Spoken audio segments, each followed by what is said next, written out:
Bonjour, bienvenue à la ferme de Paris. Je suis Enora, on a rendez-vous aujourd'hui pour un atelier qu'on appelle Soigneur d'un jour.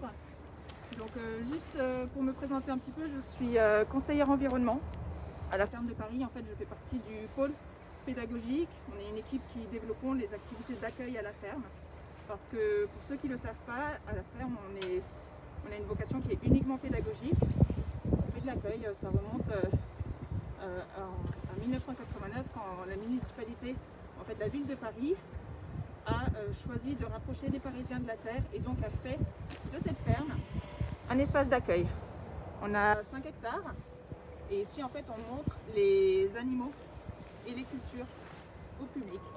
On reçoit environ 50-55 000 visiteurs par an qui viennent d'organismes comme des instituts médico-sociaux ou des groupes scolaires, ou alors on reçoit des personnes qui viennent se former, du grand public qui vient aux ouvertures. On ouvre aussi la ferme au public. On mène des ateliers, par exemple l'atelier Soigneur d'un jour, c'est un atelier où on peut s'inscrire sur internet qui est gratuit. Aujourd'hui ce qu'on va faire, c'est qu'on va aller voir nos poules et nos moutons, et moi je vais vous présenter le quotidien du fermier. Le quotidien du fermier, c'est beaucoup d'observations des animaux, à savoir si mes animaux vont bien, est-ce que j'arrive à observer leur état de santé, est-ce que je sais dire si mon enclos est propre, si les gamelles sont propres. L'hygiène, ça compte beaucoup à la ferme. Donc chez les poules, on ira voir le poulailler, les poules, on ira nettoyer un petit peu, les nourrir. Et du côté de nos brebis, on ira également les observer, les nourrir et nettoyer l'enclos. Et puis pour finir, on fera une petite pédicure spéciale brebis qu'on appelle le parage. En fait, c'est la coupe des ongles. Est-ce qu'on est parti? Allons-y. Direction la basse-cour.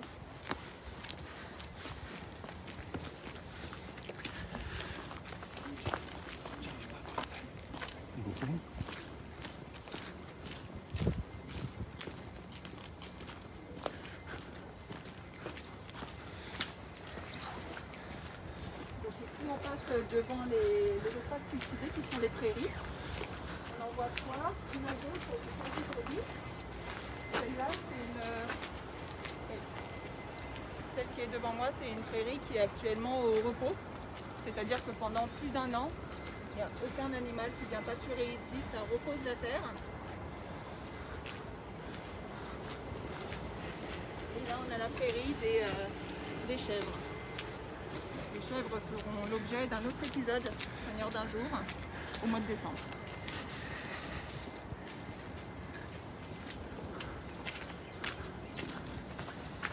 Donc ici à gauche, en fait, on contourne la basse-cour. On peut observer nos jeunes dindes et dindons de la race royale. Ils font quelle taille à l'âge adulte? Là, ils sont encore jeunes, c'est encore des dindonneaux. À droite, le plus grand, c'est le dindon, et à gauche, c'est les 2 dindes, qui sont de la race royale et qui finissent par beaucoup plus grandir. Là,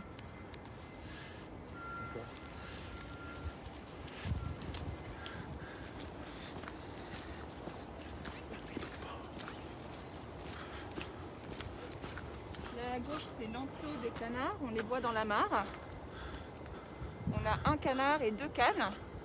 Ce sont quelle race? C'est la race colvert.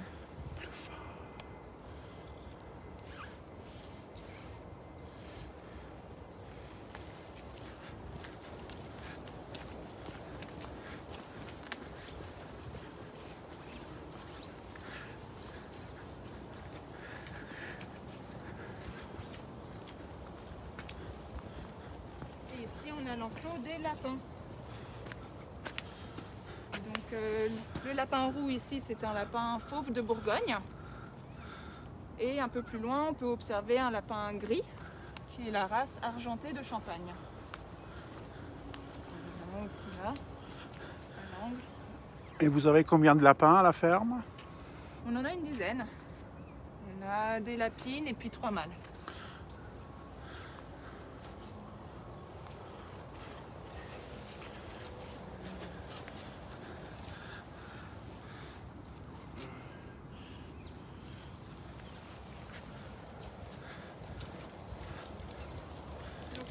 c'est l'enclos de mes poules. Donc l'espace extérieur.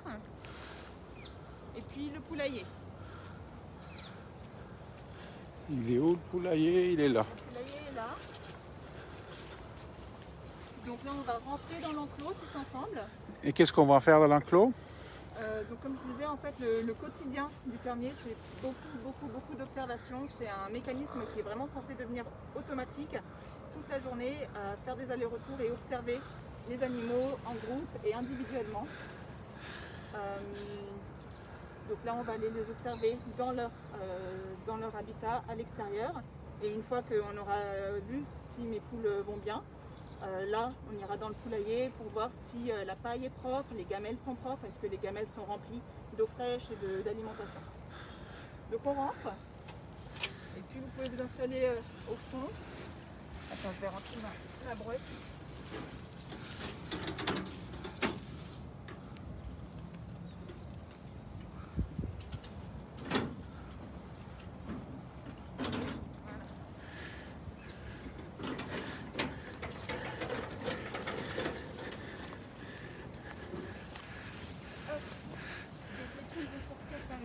Donc vous pouvez vous installer un peu plus loin. Et normalement, elles vont vraiment venir vers vous quand on se tient, nous, tranquilles, elles sont sereines et viennent à notre rencontre.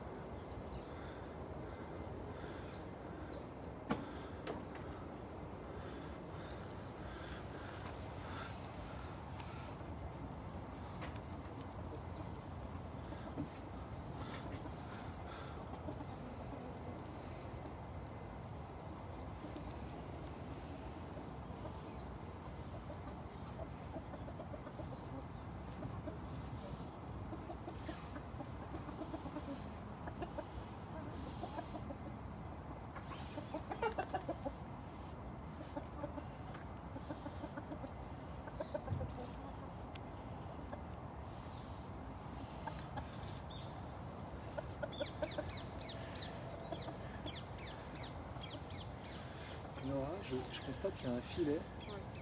Est-ce que tu peux nous expliquer à Oui. quoi sert ce filet? Alors on va observer l'enclos, mais en premier lieu j'aimerais juste observer mes animaux. Donc là on voit le coq, c'est assez facile à reconnaître, il est plus corpulent et il a un tas de barbillons, une crête. Et d'autres poules. Donc celles-ci sont noires et blanches tachetées. Et elles sont assez lourdes. En fait, elles font partie des races qu'on appelle les poules plus lourdes parce qu'elles pèsent plutôt 3 kg, 3,5 kg. Donc on voit une poule qui s'approche de l'enclos des coqs. Oui, celle-là, elle a une petite histoire assez rigolote. En fait, je ne sais pas si vous arrivez à voir, elle est particulièrement petite par rapport aux autres poules de l'enclos. Alors, elle n'est pas en mauvaise santé, c'est juste qu'elle est plus petite, elle a peut-être eu un développement différent. Et elle est systématiquement sur ce muret, accolée à l'enclos des coqs, parce que en fait, il doit y avoir une romance dans l'air en fait. D'accord, donc... Celle-ci est toujours très curieuse, elle est toujours en train de regarder les coqs en face, et même avec le coq de ce groupe-là, de poules, ils sont toujours ensemble, donc c'est assez rigolo à observer. Donc là on a notre petite poule. Donc pour savoir si mes poules vont bien, en fait, vu que c'est ça ma préoccupation en premier lieu toute la journée, je veux savoir si mes poules vont bien. Donc chez une poule, pour connaître son état de santé, je vais regarder son plumage, à savoir si elle a toutes ses plumes. Est-ce que le plumage est joli? Est-ce qu'elle est sale? Est-ce que ses yeux sont ternes ou pas? Là, ça peut être des signes qui m'indiquent qu'il y a un mauvais état de santé qui peut être alarmant. On peut aussi regarder le corps. Est-ce que ma poule boite? Est-ce que ma poule se gratte? Donc là, c'est des signes que je vais chercher. Donc on peut regarder ensemble. Et si vous voyez des signes que j'ai mentionnés, vous pouvez me le dire. Et comme ça, on peut observer ensemble. Donc la poule, naturellement, elle gratte, elle cherche. C'est une chasseuse, hein, la poule, elle cherche sa nourriture dans le sol. Elle court aussi après les mouches pour les manger. Elle est très capable de trouver sa nourriture. Alors Est-ce qu'on peut se déplacer? Donc là, vous voyez que cette petite poule-là, celle qui est amoureuse du coq, enfin, c'est comme ça qu'on raconte l'histoire, si tu veux. Vous voyez qu'elle a un gabarit bien plus petit que ses congénères. Et regardez juste la poule qui est la première là, qui est en train d'aller sous le buisson. Si vous l'observez bien, est-ce que vous voyez qu'il lui manque des plumes? Mais pourquoi lui manque des plumes? Est-ce qu'elle a... Voilà, donc ça c'est vraiment un sujet de préoccupation. En ce moment pour nous, on surveille énormément cette poule et comment elle est dans le groupe. Parce qu'il y a plusieurs raisons pour lesquelles une poule peut perdre ses plumes. La plus commune, c'est qu'elle se fait piquer par ses congénères. Ça c'est quelque chose, les poules des fois se piquent un peu entre elles et ça peut expliquer pourquoi une poule perdrait des plumes. Mais là c'est pas le cas, ça fait vraiment depuis qu'elle perd ses plumes qu'on l'observe très très très attentivement. Et il y a une bonne cohésion de groupe, elle ne se fait pas piquer par ses congénères. On remarque qu'elle est totalement acceptée par le groupe. Oui, il n'y a pas de problème d'entente. Alors une deuxième raison qui pourrait expliquer la perte des plumes, c'est qu'elle ait des parasites. C'est possible, des petits poux par exemple, mais elle n'en a pas non plus. Donc nous, comment est-ce qu'on peut répondre à ça? En fait, c'est que juste par prévention, on a installé dans le poulailler un petit bloc de compléments alimentaires parce que ça peut être aussi sujet d'une carence. Mais on continue d'observer cette poule et on y prête beaucoup d'attention.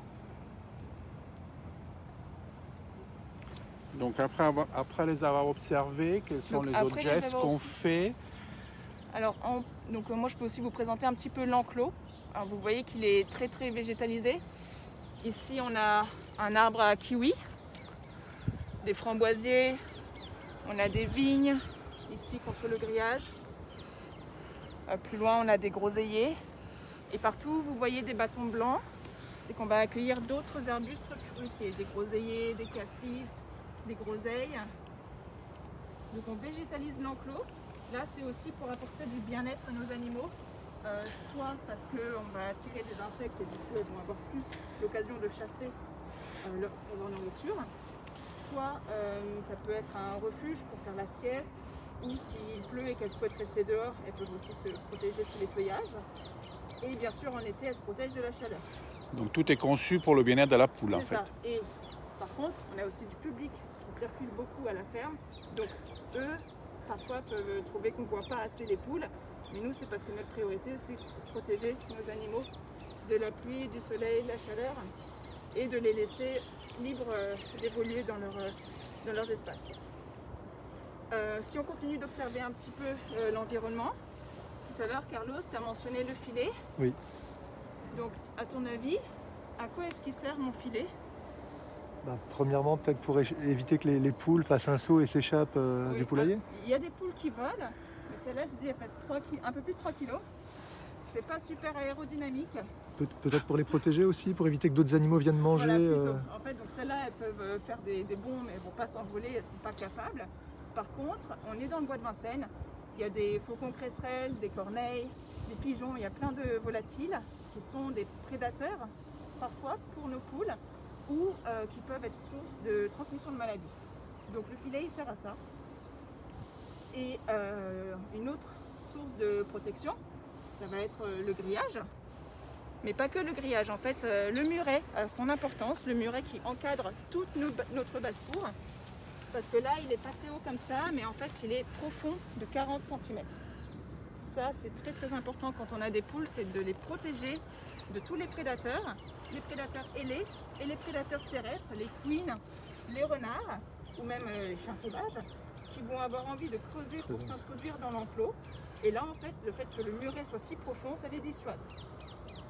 Donc là, on protège nos animaux comme ça. Donc moi, je trouve que mes poules évoluent bien. Là, on s'est un petit peu baladé. J'en ai pas vu une seule qui est prostrée. J'ai pas observé de boitement. Elles sont toutes en groupe, je remarque. Oui, c'est un groupe qui fonctionne bien. Après, elles sont plutôt indépendantes, mais c'est vrai que le coq donne un peu la cadence. Au niveau de l'alimentation, tu nous disais qu'elles avaient l'habitude de gratter, d'ailleurs on les a vues gratter le sol. Est-ce que vous leur donnez autre chose à côté de ça? Des graines? La poule est omnivore. En vrai, une poule peut chasser seule et avoir un apport alimentaire suffisant. Mais oui, on la nourrit et donc on peut aller visiter un petit peu le poulailler pour voir si tout va bien. Donc la poule est omnivore, nous on la nourrit essentiellement de graines et de granulés.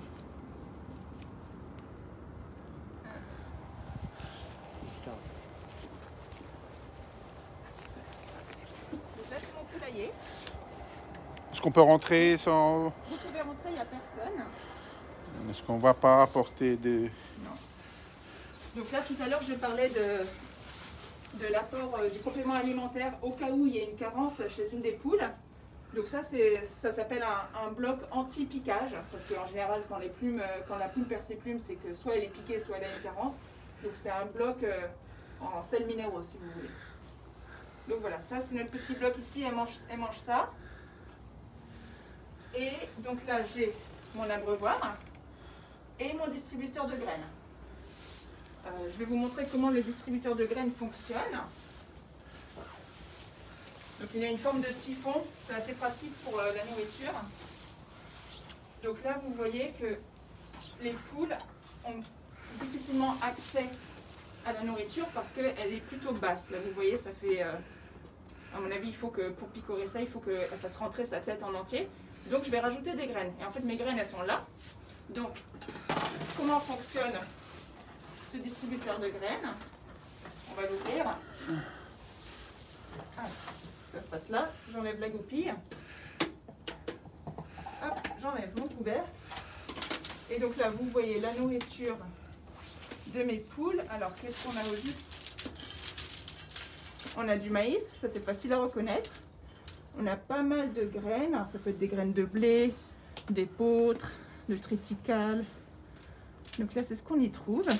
Et normalement, on trouve aussi parfois on trouve aussi des granulés. On ne les nourrit pas que de graines de céréales. On les nourrit aussi parfois de granulés qu'on achète déjà faits. Et c'est des granulés avec des composants de soja, maïs, du pois, de la févrole, d'autres céréales. Et ça vient compléter l'alimentation. Une poule a besoin de combien de mètres carrés pour vivre bien? Une poule seule, il lui faut au moins 10 mètres carrés. Okay. Après, en groupe, on peut diminuer un petit peu l'espace. D'accord. Mais il lui faut en tout cas un accès à l'extérieur et un endroit qui la protège des intempéries, des prédateurs. On puisse vraiment l'enfermer tous les soirs pour qu'elle passe la nuit protégée. Et on a même installé un pondoir en hauteur pour la protéger. Enfin, elle se sent protégée en hauteur en fait. D'accord. Voilà. Et Donc tout là, ça justement pour les prédateurs qui peuvent venir du sol. par exemple. Donc là, tu vois, je vais juste soulever un tout petit peu mon siphon. Et si tu regardes là, ça va faire monter un petit peu le niveau des graines, tu vois. Et ensuite, je le réenfonce un peu. Et là, je remets mon couvercle.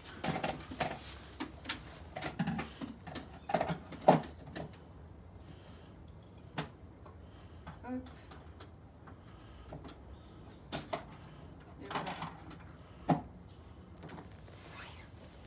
Et voilà. Et alors pourquoi est-ce que mon distributeur de graines et mon abreuvoir ils sont en hauteur? On pourrait les mettre au sol. Pour éviter d'être en contact avec des choses qui les rendraient malades? Oui, en fait, essentiellement pour pas que la nourriture et l'eau soient en contact avec les fientes, avec leurs excréments. En fait, on veut garder l'eau la plus propre possible, le plus longtemps possible, et pareil pour la nourriture. Donc là, par rapport à l'eau, je veux juste m'assurer que ici ce soit propre toute la journée. Donc là en l'occurrence c'est très sale, on trouve des plumes, de la paille, il y a aussi quelques éléments là qui se sont perdus. Et je vais soulever mon abreuvoir à savoir si j'ai assez d'eau ou pas. Et là je le trouve plutôt léger, donc on va aller changer l'eau de mon abreuvoir. J'enlève là et on est parti. Et donc bien sûr je ne vide pas l'eau sur la paille, sinon il y a l'humidité qui va se développer. Ça.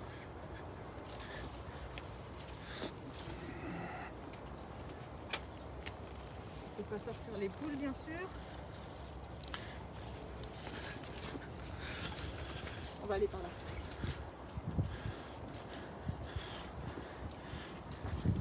Donc cette vérification de nourriture et d'eau, c'est fait combien de fois par jour? L'eau et la nourriture au moins 2 fois par jour, Mhm. à la sortie des animaux et à la rentrée le soir.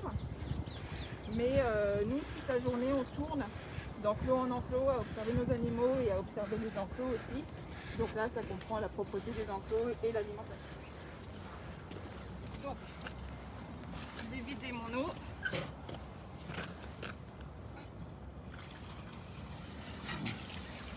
Ici. Et je vais nettoyer ma gamelle. Le fermier a toujours dans sa poche sa petite éponge. Qui est une éponge ménagère. Oui, oui, c'est des éponges normales. Et on passe notre temps à nettoyer les gamelles. C'est super important, c'est vraiment, on répond à l'hygiène des animaux pour prévenir des maladies. On nous demande s'il y a eu des visites de renards. Hein. Alors, on sait qu'on a au moins un renard sur la ferme parce qu'on trouve des crottes de renard. On sait très bien les reconnaître, celles-là. Mais par contre, donc lui, il vit la nuit, on l'a jamais croisé. Mais on a toujours retrouvé le même nombre de poules le matin. Oui, oui. Donc, Oui, le système anti-renard fonctionne. Donc là, je nettoie un petit peu ici. C'est surtout ici que c'est sale. On peut nettoyer à l'intérieur aussi. Mais là, il peut y avoir un petit peu de mousse parfois. Des saletés. Il faut vraiment nettoyer le plus souvent possible.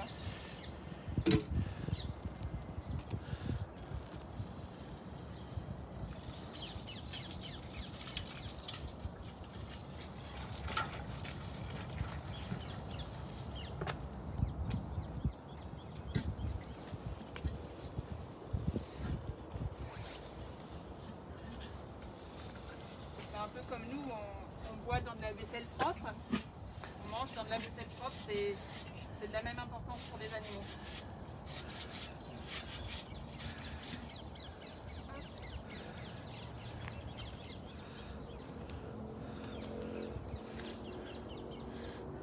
Du coup, ce nettoyage et ces vérifications, vous les faites combien de fois par jour à peu près? Alors pour les abreuvoirs de ce type-là, on sait que au bout de 2 jours c'est sale, donc on le fait au moins 1 fois par jour. D'accord. pas de nettoyage. Donc, c'est une bonne taille parce qu'en 2 jours il est vidé justement. Donc on vérifie 2 fois par jour que l'eau est présente. Et après, 1 fois par jour, 1 fois tous les 2 jours, on nettoie tel que tu es en train de faire à l'eau claire. C'est ça. Donc là je le remplis le plus possible. Ah, tu vas le refermer à l'envers. C'est ça. C'est ça, c'est ça. C'est toute une technique pour le refermer ensuite.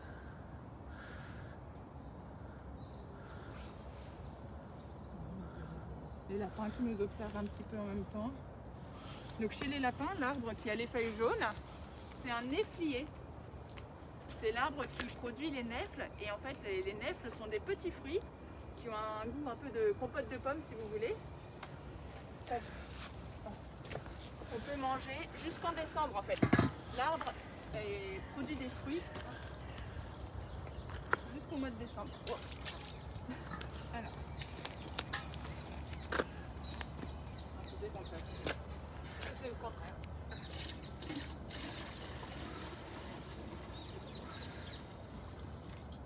Pas trop sûr de moi là.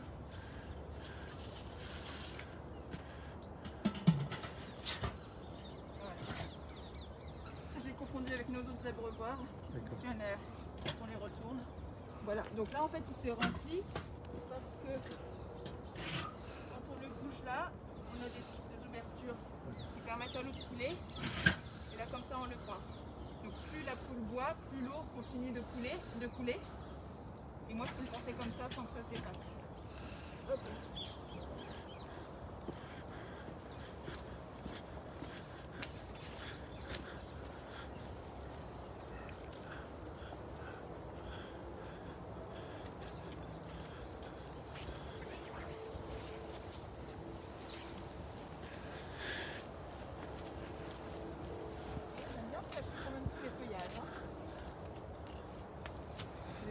qui cherchent toujours à se cacher.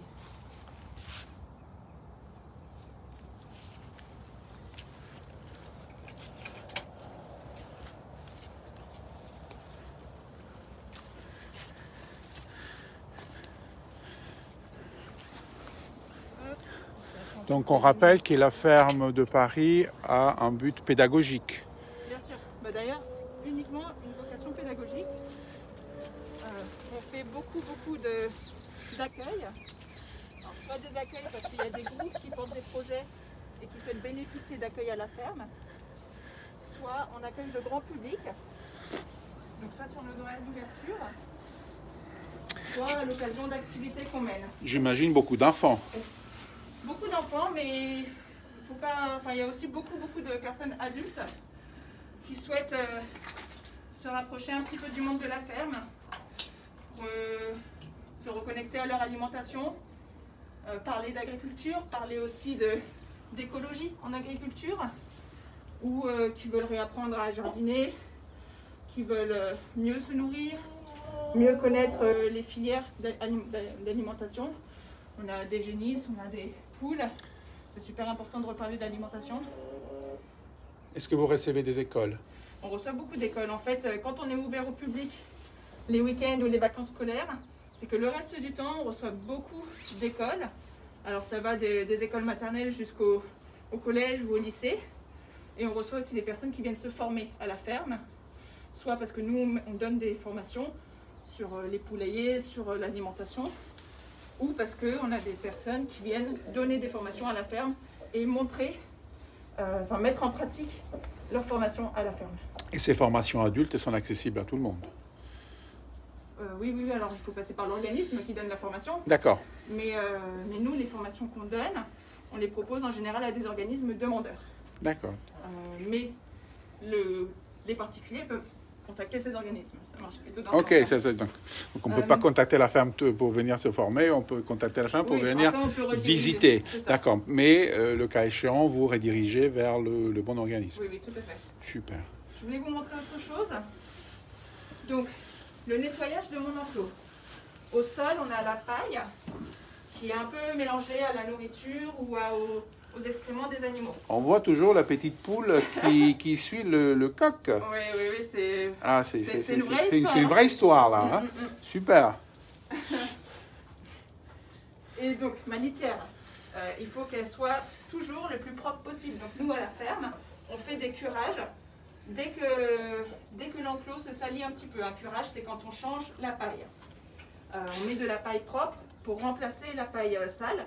Et donc la paille sale mélangée aux excréments, c'est ce qu'on appelle le fumier. Donc à la ferme, on a aussi un tas de fumier, on fait du compost avec. Et c'est comme ça qu'on nettoie nos enclos. Et comme ça, on a aussi un gain. C'est une vraie ressource d'avoir du compost. Donc il y a une belle association entre l'agriculteur et les animaux. Oui, parce qu'il faut rappeler quand même qu'à la ferme, vous n'avez pas que des animaux, mais vous avez aussi faites aussi cultiver, vous avez un potager, un verger. On a un potager, une forêt nourricière et une autre parcelle potagère conduite en permaculture. On a 2 vergers, on végétalise tous nos enclos et en plus de ça, on a plusieurs prairies et un champ de céréales. Super, donc on reviendra pour voir tout ça prochainement. Moi, je vais montrer. Donc le curage de la paille, elle est faite... Donc là, je sais que ce curage-là sera fait demain. D'accord. Donc demain, mes collègues vont changer cette paille-là. Et moi, je vais vous montrer que dans mes pondoirs, j'ai beaucoup de fientes de poules. Et c'est ça que je veux changer. Donc là, j'ai ramené... Pas très glorieux, mais c'est... J'ai ramené de la paille, donc je vais vider cette paille-là qui est sale par terre, parce que je sais que demain, mes collègues vont nettoyer cet enclos, et on va mettre de la paille fraîche à la place. Ben, pendant que tu cherches ta paille, nous allons suivre la petite poule et le coq. Super. Voir ce qui se passe.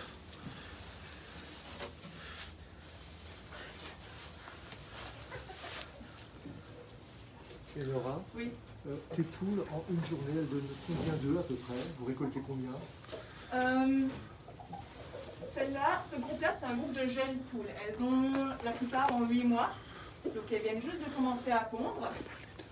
Donc là, en ce moment, c'est l'hiver. Les poules pondent en général moins. D'accord. Donc en ce moment, très peu. Mais, Donc voilà, donc par contre, alors lorsque tu es en train d'enlever des perchoirs, il part directement au compost. Pas directement. En fait, aujourd'hui, elle va rester au sol. Donc c'est une paille qui est un petit peu souillée. Là, on voit quelques crottes. Mais ça peut attendre jusqu'à demain pour le nettoyage de l'enclos. Ouais. Donc le nettoyage de l'enclos qu'il y a demain, c'est ce qu'on appelle le curage. C'est un nettoyage simple en fait. On enlève toute la paille souillée, on met de la paille propre à la place. Mais il faut aussi qu'on nettoie notre enclos de temps en temps avec un vrai nettoyage en profondeur. Ça, on le fait un peu moins souvent, mais on le fait aussi très régulièrement. Pendant ce temps, l'histoire d'amour continue.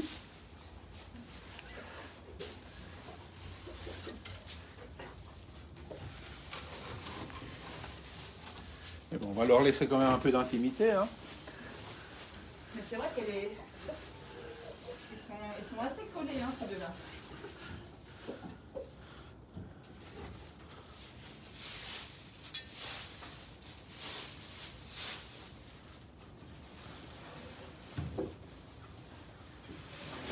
Nora, Oui. par curiosité, est-ce que tu peux nous expliquer comment on retrouve une défiance sur le dessus de l'abri? Parce qu'elle saute, elle vole, Elle vole un petit peu, elle saute si tu veux, oui. Ouais, oui. J'ai On dit peut- que c'était nettoyé, mais Je peux nettoyer un petit peu. Un petit peu comme ça. Ouais. Hop. Et puis je constate aussi qu'il y a des grilles au fond des tondoirs Oui, il y a des qui grilles. permettent C'est d'évacuer, de ne pas oui, retenir. c'est aussi que si elles font leurs besoins, ça peut aussi Oui. tomber. C'est peut-être un peu plus pratique. Donc là, j'ai nettoyé ma paille souillée. Et alors moi, je vous pose la question. La paille, qu'est-ce que c'est comme matière? Ça vient d'où? La paille, c'est la tige de certaines céréales. Bien joué. Et ce n'est pas du foin, Non, c'est très différent. ce n'est pas de l'herbe coupée. En fait, quand on observe la paille, là, si je prends une poignée, donc c'est jaune, hein, on voit bien la couleur, c'est très jaune. Et on peut reconnaître des genres d'épis de céréales. En fait, le céréalier, quand il fait ses moissons, il va vendre ses céréales qui tombent des épis. C'est genre de seigle, d'orge, du blé, de l'épeautre, il y a plein de céréales. Mais quand on va dans un champ, en fait, les céréales, elles poussent très haut, elles m'arrivent en haut des jambes si tu veux. 1,50 m, 1 mètre, 1,10 m. Alors ça dépend, le triticale par exemple, c'est une céréale qui pousse très haut et il y a des céréales qui poussent un peu plus bas. D'accord. Ça dépend du champ. Mais donc l'agriculteur va récolter ces céréales, mais il va lui rester plus d'1 mètre de tiges. Et ces tiges-là, c'est aussi une valeur qu'il peut vendre et il la vend pour la paille. Donc, est-ce que Carlos, tu veux m'aider? Tu prends une poignée de Bien paille sûr. et puis on va aller pailler nos comptoirs. Ah. Elle était montée. Ben oui. Donc, tu fais une bonne couche et puis tu aplatis le plus possible.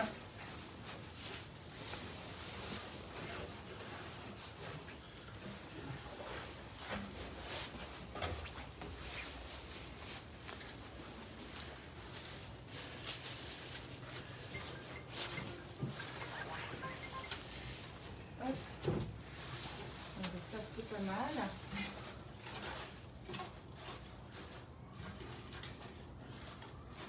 C'est assez moelleux, là aussi.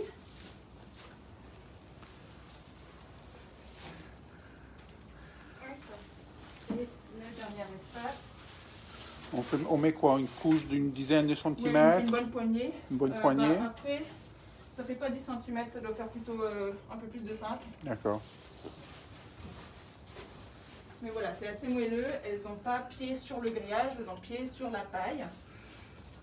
Et puis elles dorment ici. Elles dorment ici, elles dorment aussi sur ces barres-là. D'ailleurs, on voit hein, que c'est leur espace de vie parce qu'on remarque les fientes au sol. Donc voilà, tout ça ce sera nettoyé demain. C'est ce qu'on fait vraiment toutes les semaines. D'accord. Donc en fait, elles ont le choix.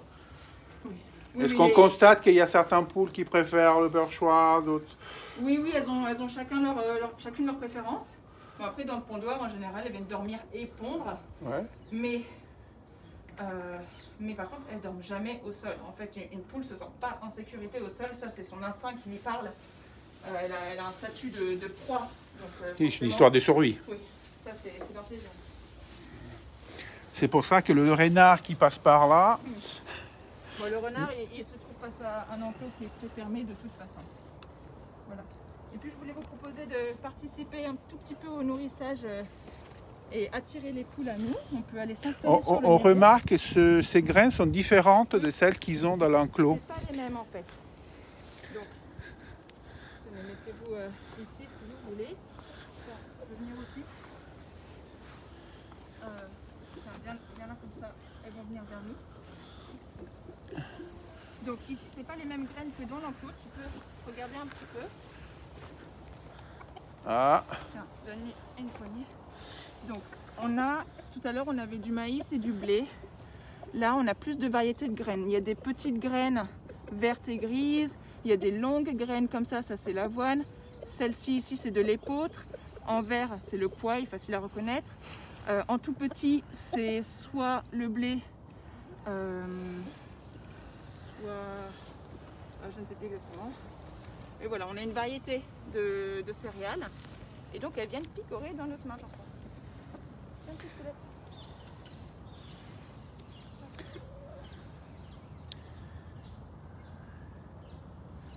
Donc, c'est pour ça que cette activité avec le public, elle est super intéressante pour les personnes qui participent. Donc, des personnes peuvent rentrer dans l'enclos tel que tu fais maintenant. Et moi. voilà.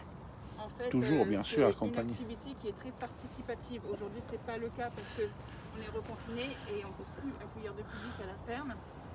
Mais en temps normal, les personnes qui s'inscrivent, c'est des personnes qui rêvent de travailler avec les animaux, soit des adultes en reconversion professionnelle, soit des enfants qui rêvent de trouver un métier avec des animaux. Et on a aussi des personnes qui sont juste amies des animaux, très curieuses de savoir, de mieux connaître le métier de fermier et quels soins est-ce qu'on peut apporter aux animaux. Et donc de faire participer les personnes au nettoyage, c'est assez sympa, mais c'est toujours mieux quand c'est suivi d'un petit moment de nourrissage comme ça. Alors la poule, il ne faut pas non plus en avoir peur. Oui, il n'y a pas de danger en fait. Elle a un bec qui n'est pas pointu, ça ne me pique pas.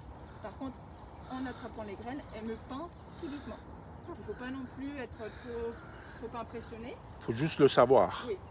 Quand on accueille des groupes scolaires, les poules viennent manger dans la main et c'est pas un problème.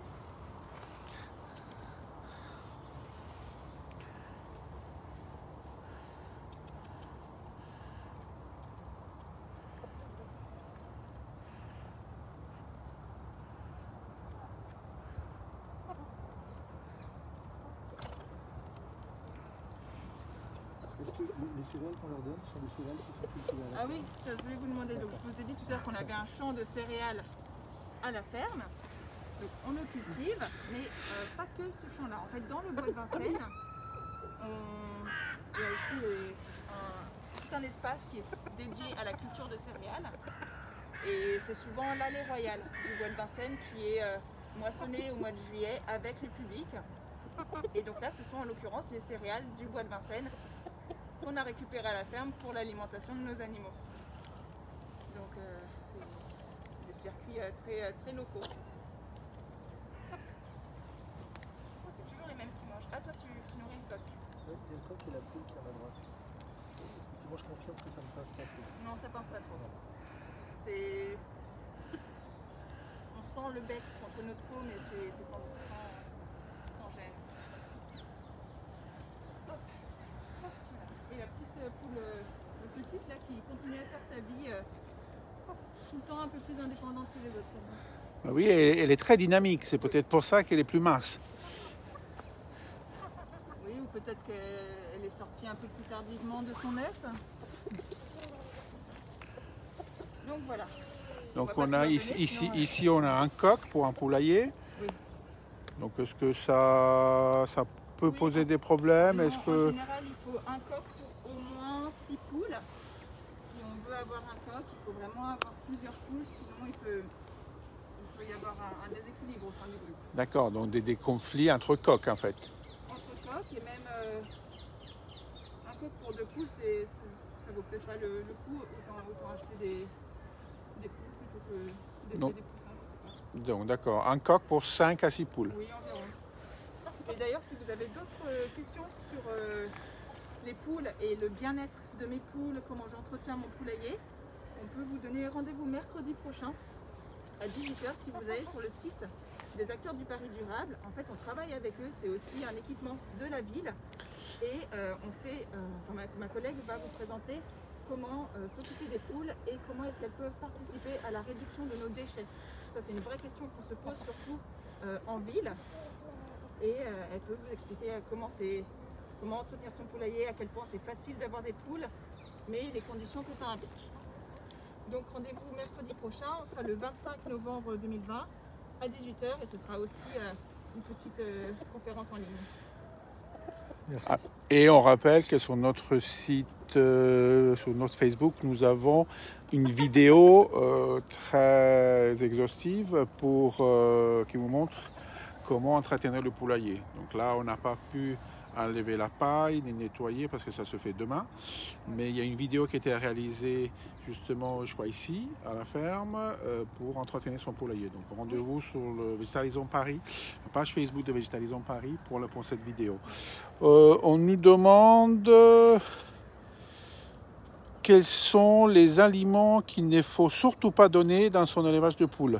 Ça, ce sera complètement le sujet justement de la vidéo de la semaine prochaine. Aujourd'hui, c'est plutôt... Est-ce que tu peux nous anticiper quelque chose? Les plantes toxiques, je ne les connais pas pour les poules.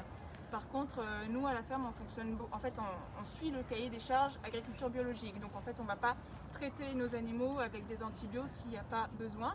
Donc on fait beaucoup de prévention.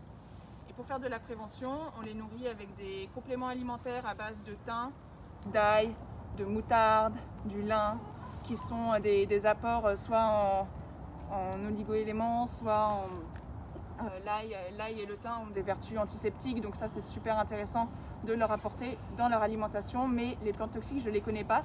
Je sais juste que les plantes qui sont là, je les connais et je sais qu'elles peuvent les consommer. Donc on peut le rappeler. Kiwi, il y a du raisin, il y a des groseilles du cassis, il y a du topinambour. Là c'est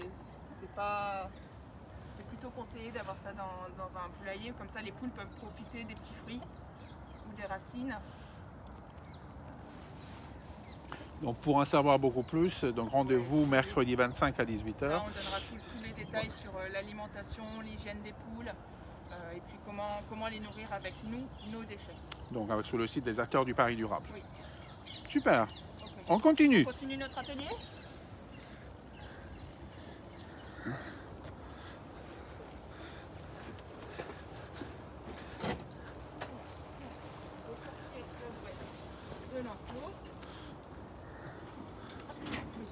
C'est un travail physique, il faut le dire. L'arbre à kiwi est assez intéressant parce que c'est pas un arbre, c'est une liane. Donc vous pouvez bien observer le développement de la liane, c'est assez joli. Donc là, ce que j'ai fait pour bien laisser ma porte ouverte, c'est que derrière cette porte, je vais venir voir, bon, c'est un peu à l'ombre, mais il y a une chaîne qui maintient ma porte ouverte. Ça, c'est pour éviter les coups de vent. S'il y a un coup de vent et que ma porte claque, ça peut être dangereux pour les poules. Donc on maintient la porte ouverte, elles ont accès à l'intérieur, mais il n'y a pas de risque qu'elles se blessent à cause de la porte. Je vais parler des topinambours en question. En fait, ces plantes-là qui ont commencé à pourrir, enfin, la plante a commencé à pourrir, mais le tubercule est toujours là. C'est pas le topinambour, ça s'appelle l'hélianthis, c'est un topinambour sauvage. Donc il y a un mois, on avait de grandes fleurs jaunes, un peu comme le tournesol. D'ailleurs, c'est la même famille que le tournesol. Une grande fleur qui fleurissait dans tous nos enclos, au potager, etc. Et qui pousse comme ça en quinzaine de pieds. Et quand on tire dessus, il y a les topinambours qui viennent. Enfin, on appelle ça des topinambours sauvages. Et donc là, bientôt, vous allez les sortir de terre? Oui, oui, dans quelques semaines. Là, ils sont encore un Les peu poules vont être contentes. petits. Alors.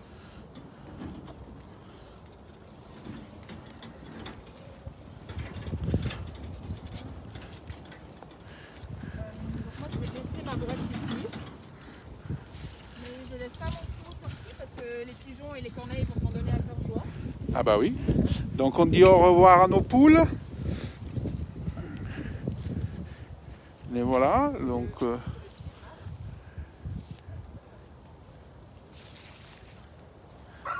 on nous signale que les plantes toxiques pour les poules, c'est lacté rouge, le 5G, datura, digital, l'iris, le hyère, le muguet, ricin et rhubarbe. Alors, Merci à Héloïse pour cette précision.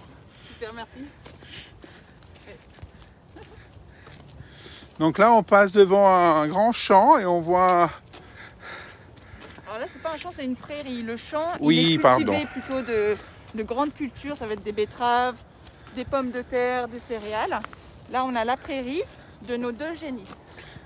les génisses qu'on viendra soigner dans un prochain épisode. Exactement. Donc, Est-ce que restez connectés à nos réseaux pour avoir les dates. Oui. De mémoire, c'est le 16 décembre. Qu'est-ce que c'est tu peux différencier une génisse d'une Ah, vache? oui, bonne question. Ça, on verra à l'épisode des génisses. Oui, si vous Aujourd'hui, voulez, on est là pour les poules et les brebis, parce qu'on nous attend dans l'enclos des brebis. mais c'est vrai que si vous voulez être présent au prochain épisode, vous pouvez déjà commencer à réfléchir à la différence entre les génisses et les vaches. C'est souvent quelque chose qu'on oublie.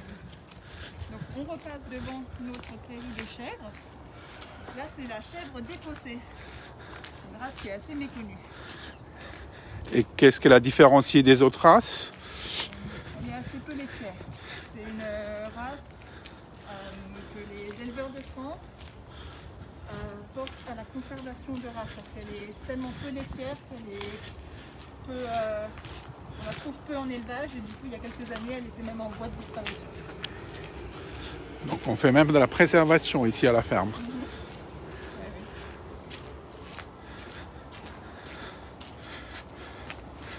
On va aller voir nos brebis qui sont ici à droite.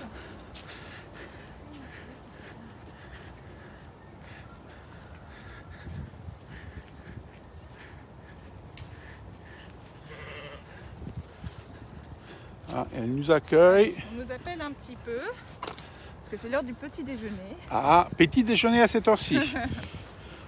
Bon, en vrai, les brebis, elles mangent toute la journée. Elles sont dehors, elles ont de l'herbe fraîche. Et quand elles rentrent, elles ont du foin. Comme ça, elles peuvent trouver leur équilibre entre herbe fraîche et herbe séchée. Donc, on observe 2 groupes. On a ces gros moutons blancs très laineux. Et derrière, des plus petits moutons noirs. Donc moi, je vous demande, à votre avis, qu'est-ce qui différencie ces 2 groupes? La couleur Oui, la couleur et la taille. on a et la vu. taille. Est-ce que ce sont les mêmes espèces? Alors, c'est pas la même race. La même race, pardon. Mais alors, est-ce que celle-ci pourrait être les parents et ceux-là les agneaux, par exemple? Ça, Peut-être, c'est oui. une idée qu'on entend beaucoup. En fait, les moutons noirs, au fond, sont tellement petits, ils font vraiment Ah non, c'est une race à part. 40 cm, mais ce ne sont pas des agneaux, ce sont des adultes. Mais il faut savoir que la race des moutons noirs, donc c'est la race des Ouessants, c'est la plus petite race du monde chez les moutons. Alors que cette race qu'on voit devant nous, là, les Texels, c'est une race qui est très représentative de l'élevage en France parce que c'est un mouton qui pèse... On en a même fait des œuvres d'art avec ça.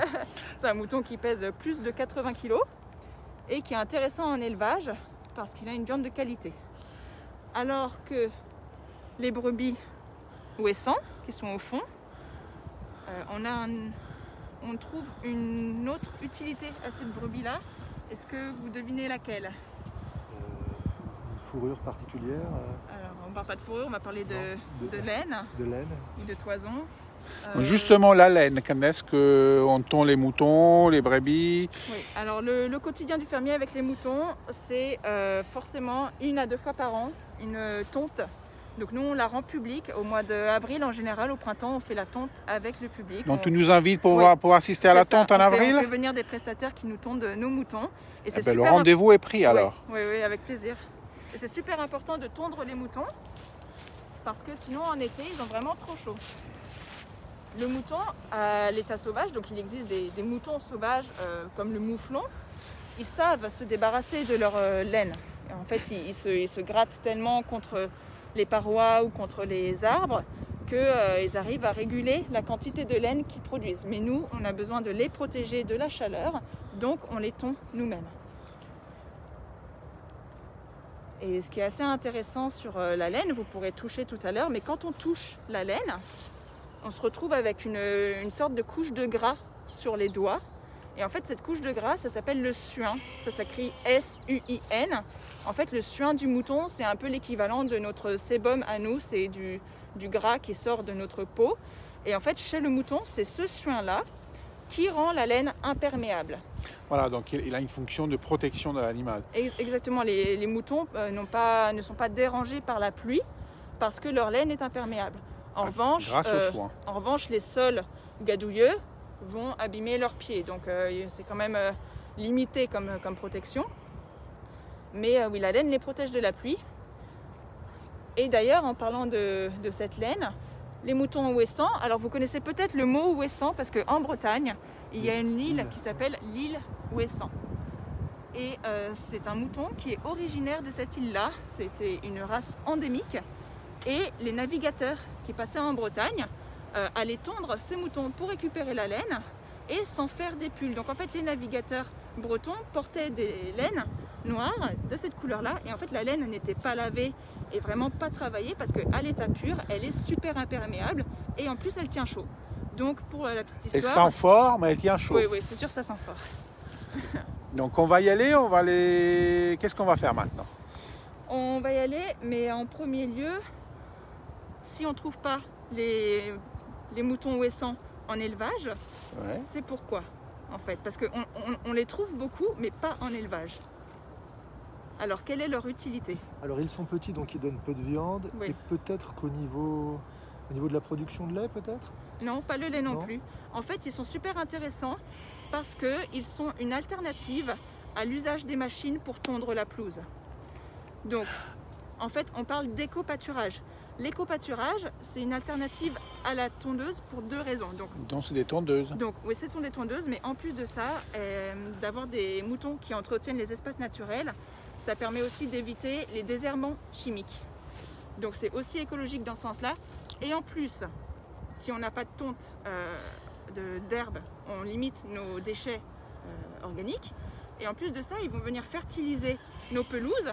Donc apporter non seulement un fertilisant naturel, mais en plus le fait de rapprocher nos pelouses de cet état naturel, il va y avoir un apport et un développement de la biodiversité. La faune et la flore des pelouses, c'est super important. Et en fait, en ville, on parle de corridors écologiques qui permettent à cette biodiversité-là de se déplacer.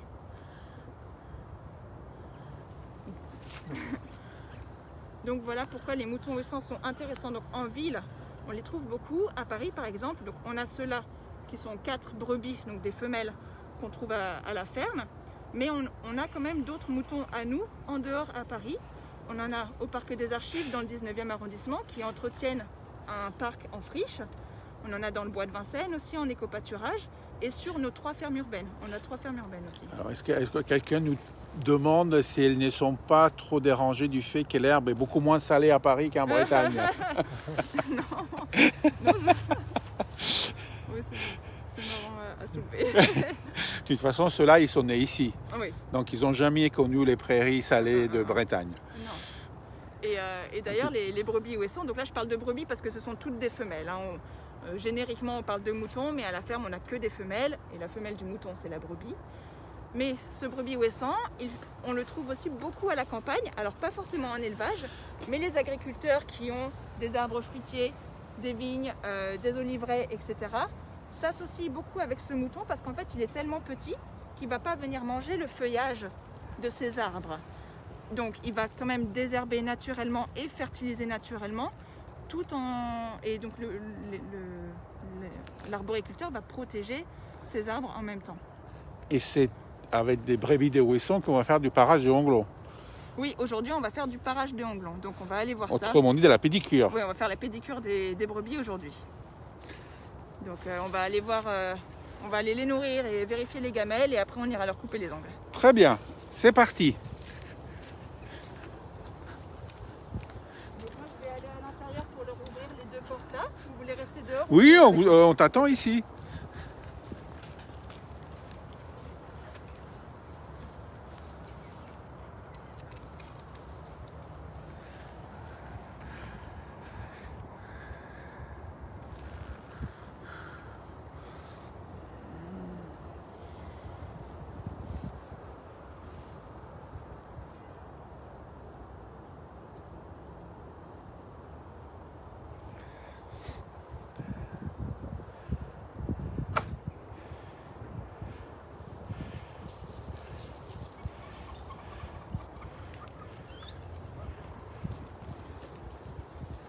Nous, on va faire le tour.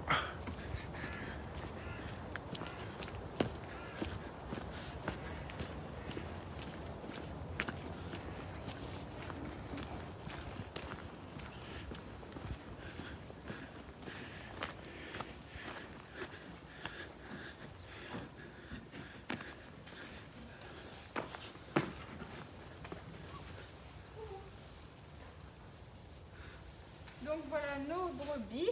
Donc celles-ci sont super câlines. Vous pouvez mettre la main pour qu'elles vous sentent. On peut aussi toucher la laine. Donc moi ce que je vais faire, donc dans mon râtelier, j'ai plus de foin. C'est pour ça qu'elles sont rentrées si rapidement, c'est qu'elles veulent manger. Donc elles ont laissé la partie du foin qui ne les intéresse pas, qui est un petit peu plus dure et enfin, un petit peu les difficiles si vous voulez. Donc ce foin-là, C'est des gourmets. je le mets de côté. Et donc cette paille-là, pareil, elle ira au compost? Oui, tout à fait. Oui, oui. On nettoie autant les enclos des brebis que des poules. Donc, ça, on nettoie. Et ici aussi également. Hop. Voilà. Donc ça, elles sont très très sages. Elles attendent impatiemment leur nourriture. Ici, celle-ci, elle mange un petit peu moins. Donc ce que je fais, c'est que je retourne le foin pour le rafraîchir un petit peu.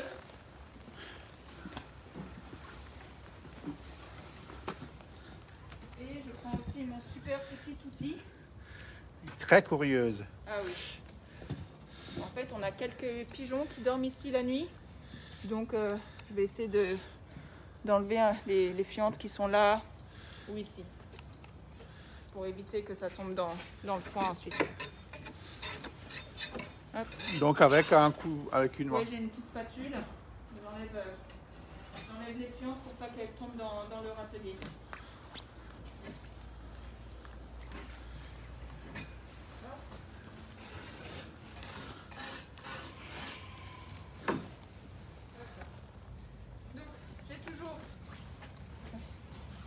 Donc j'ai toujours ma petite éponge. Ah, tu t'es distrait par les moutons. Non, la petite éponge ménagère qui sert à tout. C'est pour vérifier mes gamelles. Donc ici j'ai un abreuvoir. Mais là celui-ci est très très propre. Si je passe le doigt là j'ai pas de mousse ou de gras. Donc celui-là je peux le laisser tel quel. Et celui d'à côté? Et en fait ça c'est une pierre à sel. C'est un complément alimentaire qui apporte des sels minéraux pour les moutons. En fait, à l'état sauvage, le mouton va lécher les rochers, les parois rocheuses. Ou l'herbe salée. Hein. Oui. Et ici, c'est pas le cas, donc on leur apporte cet apport-là. Donc toujours dans le soin. Oui. Et donc chez mes brebis Texel, c'est un petit peu plus sale, donc là je vais pouvoir nettoyer un peu, les nourrir ensuite.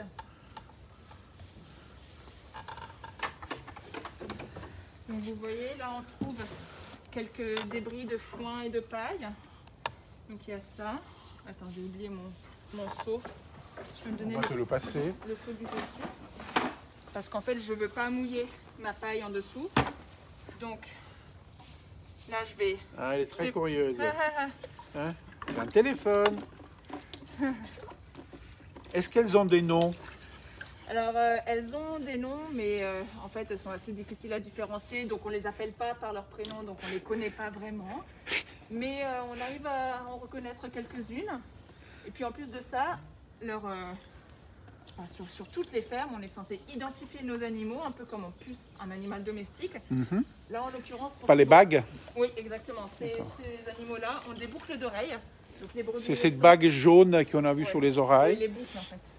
Donc là, vous voyez, j'ai bien frotté mon abreuvoir. Il est super sale maintenant. Donc je vais débouchonner la sortie de l'eau. Et je vais pouvoir arroser mes plantes, éventuellement avec l'eau. Là, Donc rien n'est jeté, tout est récupéré. c'est ça.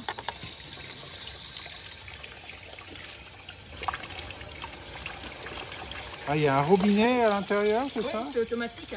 D'accord, En bien fait, pratique. c'est un peu comme une chasse d'eau. Si vous voulez, quand c'est vide, ça se remplit. Voilà. Donc, ici, j'ai fait ce que j'avais à faire. Il faut juste les nourrir. Donc, on les nourrit de quoi? Donc il y a toujours ce complément de sels minéraux, Oui. c'est ça? Oui, tout le temps.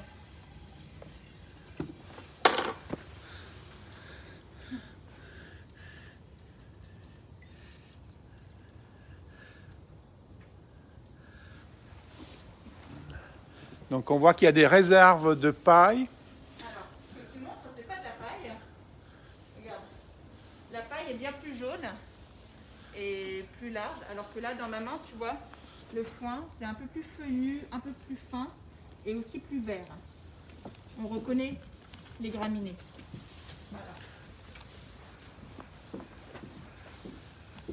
Ah, elles avaient faim. Ah bon. Elles sont super gourmandes, celles-ci.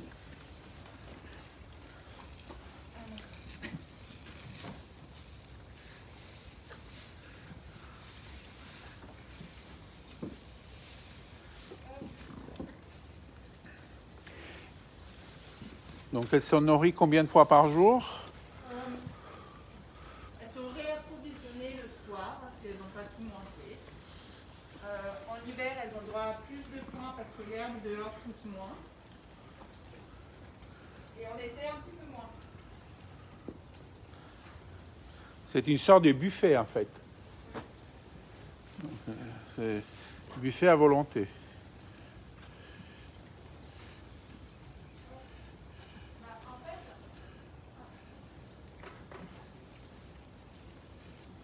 En fait, elles savent se réguler. Les herbivores se régulent en herbe tout seuls.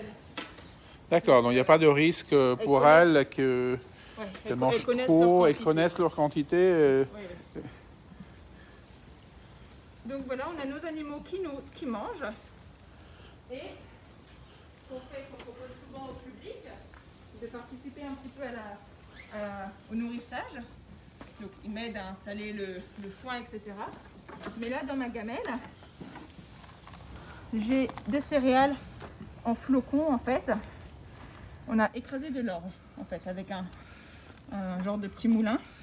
On écrase l'orge pour faire sortir la farine, c'est ça qu'on voit en blanc. Et en hiver, les brebis ont un peu plus froid. Et c'est intéressant de donner un complément alimentaire d'orge à nos brebis. Donc celles-là, on en a déjà eu. Donc aujourd'hui, on peut donner une petite poignée à nos brebis ouessantes. Est-ce que Carlos, tu veux participer un petit peu? Prendre juste une poignée Oui. et leur donner à elles. On fait comme pour les poules. Gourmande.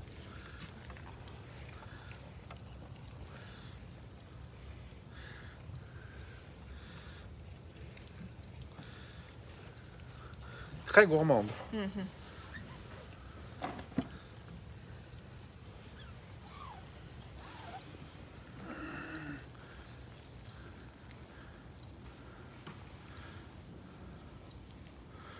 moi qui suis animatrice à la ferme, c'est aussi important que j'ai des contacts comme ça avec eux. Comme ça, quand j'emmène un groupe de scolaires ou un autre groupe, j'ai des animaux qui me connaissent. Donc, il y a un rapport de confiance qui s'instaure, il s'habitue à ta présence en fait. Il m'identifie comme une amie. Quelqu'un qui leur fait du bien. C'est ça.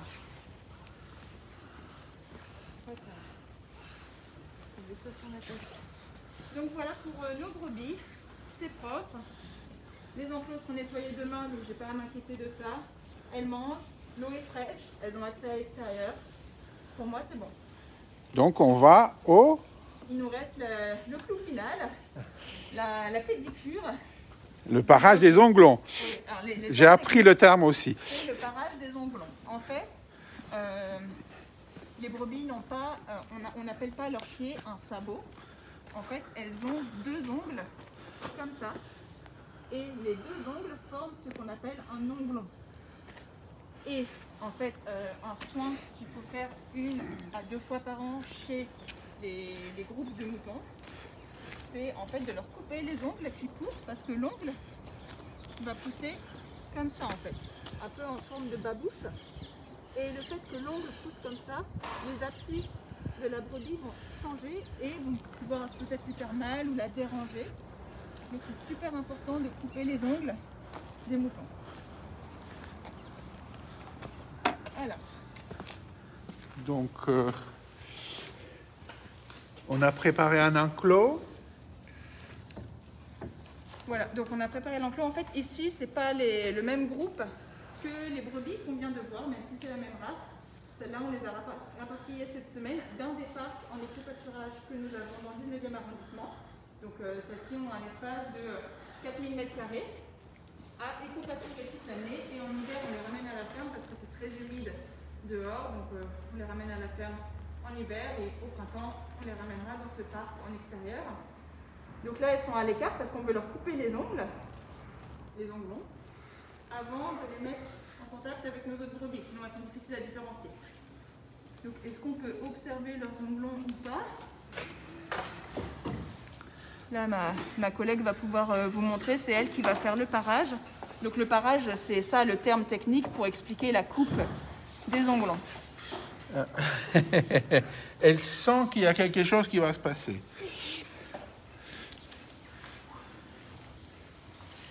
Donc la technique, donc là on a fait un tout petit enclos pour éviter de leur courir après. Donc là, si ma collègue est calme, normalement elle va pouvoir calmer aussi les brebis. Les brebis sont très très réceptives à l'attitude qu'on a, c'est pour ça qu'on se montre calme. Et en effet, là, ils se sont totalement calmés. Oui, oui. Donc qu'est-ce qu'on utilise en fait, pour couper les ongles? Comment ça s'appelle? Le ciseau? Un sécateur? C'est un sécateur. Un sécateur. D'accord. En fait, on les coupe sur le côté. C'est ça, on coupe la corne. Et en fait, on fait petit à petit pour bien couper la corne. Et surtout pas aller vers la partie plus rosée qui est la chair. En fait. Oui, en fait, on coupe juste ce qu'il faut. C'est très délicat, c'est comme nous quand on coupe nos ongles, on coupe ce qui dépasse. D'accord. Et cette coupe, elle se fait combien de fois dans l'année? 1 à 2 fois par an. D'accord. En fait, on les observe régulièrement et dès qu'on remarque une croissance... En général, on en profite au moment de la tonte, par exemple. D'accord. Où là, les moutons sont à l'écart de l'autre groupe, donc on en profite aussi pour leur couper les ongles. Ils sont en plus petit groupe, c'est assez facile. Donc ils ont l'habitude, et puis ils ont aussi l'habitude d'être avec nous. Ils connaissent ma collègue, c'est elle qui les nourrit. Donc c'est pas une source de stress. Oui, on voit qu'effectivement, là, c'est dans le calme et la sérénité. Donc, à l'état sauvage, les moutons, ils n'ont pas besoin de parage. En fait, les moutons à l'état sauvage, comme le mouflon, par exemple, vont vivre en montagne. Donc, il y a des sols très rocheux et très secs et très durs. Sur les roches qui vont... Et en fait, leurs onglons s'éliment naturellement. Et le fait de faire ça, ça permet aussi de vérifier si j'ai pas un caillou dans mon pied, si en fait même si un tout petit caillou se coince dans l'onglon et que l'onglon continue de pousser, ça peut faire super mal à l'animal en fait. Donc c'est aussi l'occasion pour nous de vérifier que les pieds sont en bonne santé. C'est bon. C'est bon. Est-ce qu'on continue de regarder un petit peu? Tu peux continuer, nous on va... Ok. Ok, bon bah merci. Merci pour cette démonstration. Donc voilà, et on te laisse continuer avec les autres moutons.